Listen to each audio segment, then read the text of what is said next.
G'day headbangers and welcome to Dozers Metalworks.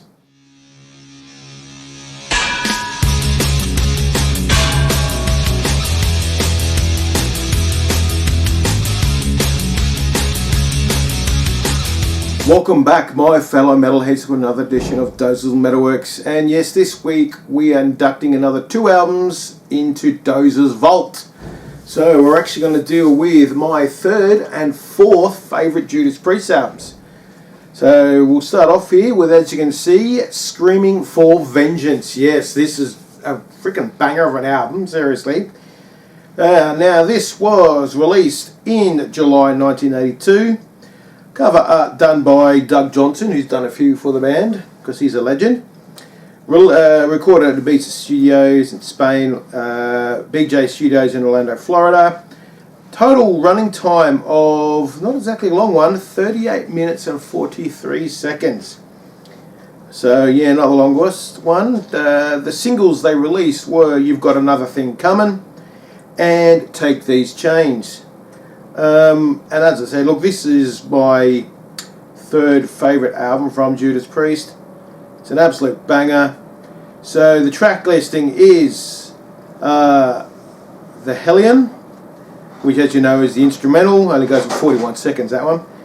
Then you got that leads into Electric Eye, Riding on the Wind, Bloodstone, Take These Chains, Pain and Pleasure. Then Screaming for Vengeance, the title track, which is a rip snorter.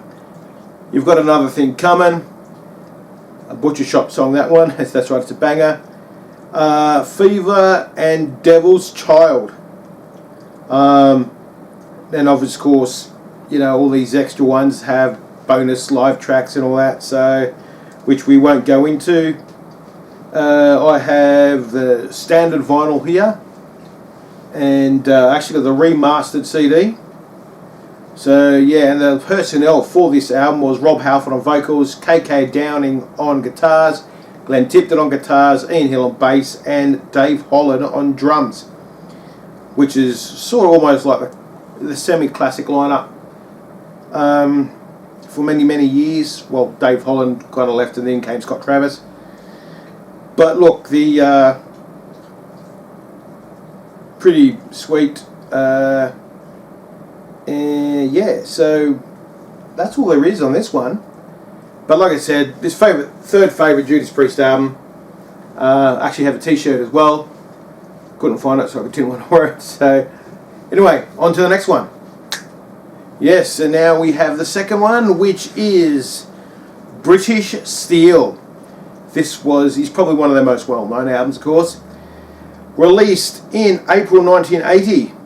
So start of the decade, they released an absolute rip sort of an album.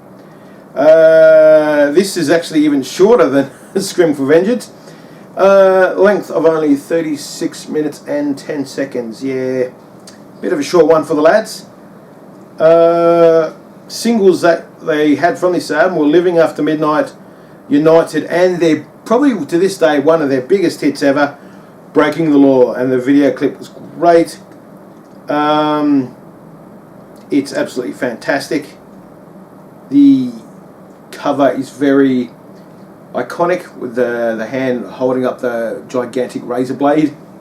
So yeah, anyway, the track listing for this album is Breaking the Law, Rapid Fire, Metal Gods, Grinder, United, which took a while to grow on me, that song, but I do love it. Living After Midnight, You Don't Have to Be Old to Be Wise, The Rage, and Stealer. And like every other ones, you've got bonus tracks here, bonus tracks there, whether it's live stuff or B-side stuff. You know, I've never really been a huge thing of that kind of special edition albums. This is a remaster, of course, or is it? I can't remember with this one. But look, this album sort of like made them even bigger than they already were. If they have Breaking the Law, is probably the most well-known songs. When they got inducted into Hall of Fame, the Rock and Roll Hall of Fame, they sung that, and it was even mentioned on The Simpsons. They even sung it on The Simpsons, which Rex and I always said, you know, you've made it in Hollywood if you make it on The Simpsons, or you've been parodied by Weird Al Yankovic. You know you've made it in the industry. So Yeah, look, I actually have, I should have brought it with me, the Classic Albums DVD on British Steel where they talk about it and all that. Should actually have brought it with me actually.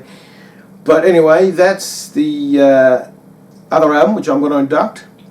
So as usual, I'll put these onto my Dozers Vault playlist, which is on Spotify. Gotta love Spotify. That's just awesome. But yeah, anyway, now just some random stuff.